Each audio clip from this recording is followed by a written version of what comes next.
दूर एक जंगल में एक टूनी चिड़िया रहती थी जो कि बहुत मेहनती थी, जिसने अपना घर बहुत सुंदर बनाया हुआ था। एक दिन रात को वो सोने ही वाली थी, तभी उसके दरवाजे पर कोई आवाज आती है और वो सोचती है, इस वक्त दरवाजे पर कौन आया है? जाकर देखती हूँ, कहीं किसी को मेरी मदद की जरूरत तो नहीं है। इतना कहकर वो बाहर चली जाती है। गौरी, कालू भैया, आप दोनों इस वक्त यहाँ? सब ठीक तो है ना? कहाँ ठीक है टूनी चिड़िया, हम दोनों तो माँ से मिलने गांव गए हुए थे। आके देखा तो हमारा घोंसला ही टूटा पड़ा है। अब इस वक्त तो घोंसला बना नहीं सकते। क्या आज रात हम तुम्हारे घर रह सकते हैं? टूनी चिड़िया प्लीज, आज रात रहने दो बस हमें यहाँ। कल सुबह होते ही हम चले जाएंगे और अपने घर का काम शुरू कर देंगे। अच्छा, ये बात है, तो फिर आ जाओ अंदर और सुबह होते ही अपना घर बना लेना। अरे तुम चिंता ना करो, हम सुबह ही चले जाएंगे। बस एक एहसान और कर दो, हमें बहुत भूख लग रही है, कुछ खाने को दे दो। और फिर टूनी चिड़िया उन दोनों को दाना दे देती है, जिसे वे बड़े चाव से खाकर सो जाते हैं। सुबह होते ही टूनी चिड़िया बहुत जल्दी उठ जाती है। अरे कालू उठो, घर नहीं बनाना क्या? हाँ टूनी चिड़िया, अभी उठता हूँ, रात सफर में थक गया था। तुम जाओ, मैं गौरी को उठा दूंगा और फिर हम दोनों यहाँ से चले जाएंगे। टूनी चिड़िया कालू कौवे की बात सुनकर बाहर दाने की तलाश में चली जाती है।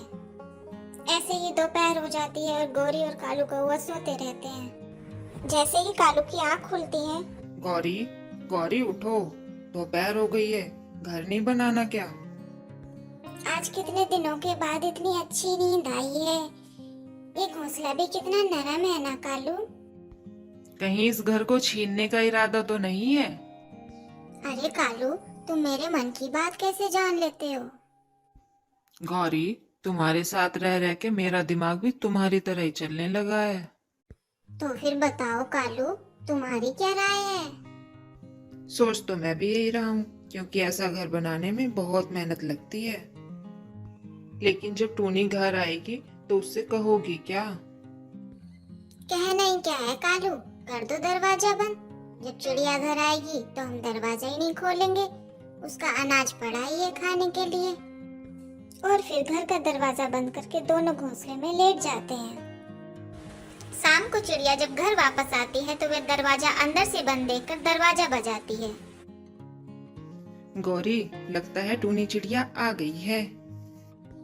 अच्छा कालू, अभी देखना मैं टूनी चिड़िया को कैसे यहाँ से भगाती हूँ। क्यों रे चिड़िया, क्यों दरवाजा बजाए जा रही हो? तोड़ोगी क्या? यह सुनकर तो चिड़िया चौंक ही जाती है। क्या? दरवाजा खोलो, मुझे अंदर आना है। और तुम लोग गए नहीं अभी तक यहाँ से? क्यों? हम क्यों जाएंगे अपने घर से? ये तो हमारा घर है अब।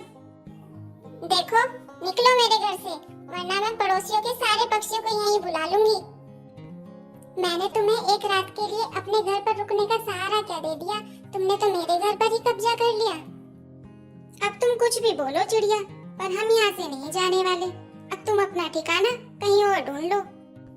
गौरी, इतना जुलूम ना करो मेरे साथ, कुछ तो रहम करो। रात भी होने वाली है, मैं कहाँ जाऊंगी? बाहर तो सर्दी भी बहुत ज्यादा है।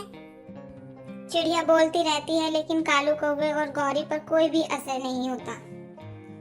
टूनी चिड़िया उदास होकर एक पेड़ के नीचे आकर बैठ जाती है और रोने लगती है। तो वहीं पे एक तरबूज होता है जो पूछता है, टूनी चिड़िया तुम क्यों रो रही हो?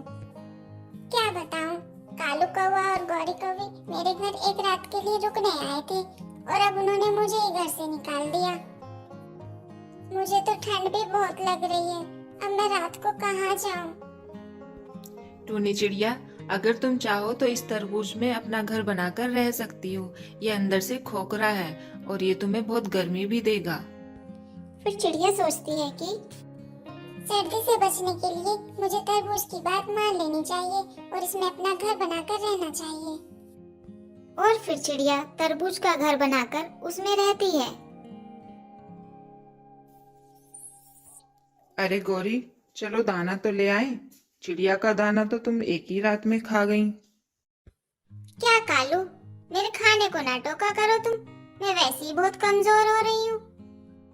अब कालू और गौरी दोनों दाने की तलाश में निकल जाते हैं और उसी पेड़ के नीचे जाकर बैठ जाते हैं जहाँ टोनी रह रही होती है और देखते हैं कि अरे टोनी ने तो तरबूज का घर बना लिया। कालू, तुमने टोनी चिड़िया का तरबूज वाला घर देखा? कितना सुंदर लग रहा था और घोंसला तो बहुत ही नरम लग रहा था। इतना बड़ा घर छीनकर भी चैन नहीं पड़ा जो उसके दूसरे घर पर भी अपना मन डोला रही हो। कह देती हूँ कालू, मुझे तो वही घर चाहिए। आज की रात तो मैं उसी घर में रहूंगी। अभी बता रहा हूँ, मैं कुछ नहीं करने वाला। जो करना है मैं करूंगी, बस तुम मेरे साथ चलो। और फिर कालू कौवा और गौरी कौवी टूनी चिड़िया के पास चले जाते हैं और जाकर एक बहाना बनाते हैं। अरे टूनी, मैं मुनमुन चिड़िया का संदेश लेकर आई हूँ। उसकी तबीयत बहुत खराब है, लगता है आखिरी समय चल रहा है और वो तुमसे मिलना चाहती है। गौरी कौवी की बात सुनकर टूनी चिड़िया तुरंत ही मुनमुन चिड़िया से मिलने चली जाती है और टूनी चिड़िया के जाते ही गौरी कौवी और कालू कौवा उसके घर में बैठ जाते हैं। उधर टूनी चिड़िया मुनमुन चिड़िया के पास जाती है और देखती है कि मुनमुन चिड़िया तो घर के बाहर ही बैठी है।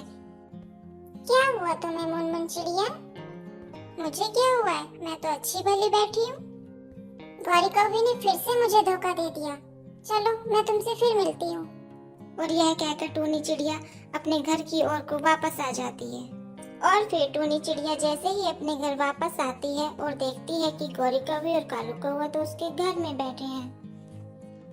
तुमने मुझसे झूठ क्यों बोला गौरी कौवी? और तुम लोग मेरे घर में क्या कर रहे हो? निकलो मेरे घर से। नहीं टूनी चिड़िया, अब तो मुझे तुम्हारा ये वाला घर पसंद आ गया है। अब तुम्हें दिक्कत भी क्या है, तुम अपने पुराने घर में चली जाओ। यह सुनकर टूनी चिड़िया बिना कुछ कहे अपने घर को वापस चली जाती है। कालू, ये क्या? टूनी चिड़िया तो बिना कुछ कहे चुपचाप चली गई। गौरी, मुझे लगता है एक दिन तुम्हारी ये चालाकियां हमें ले डूबेंगी। तुम अपने मुंह से कभी शुभ बातें ना निकाल लेना। और फिर शाम हो जाती है और देखते ही देखते बारिश शुरू हो जाती है। और अब टूनी चिड़िया तो अपने घर में बारिश का आनंद ले रही होती है और बारिश इतनी हो जाती है कि चारों तरफ पानी भर जाता है और तरबूज डूब जाता है और उन दोनों के जीवन का अंत हो जाता है। इसलिए हमें कभी किसी की चीज पर कब्जा नहीं करना चाहिए। बुरी चीज का अंत भी बुरा ही होता है।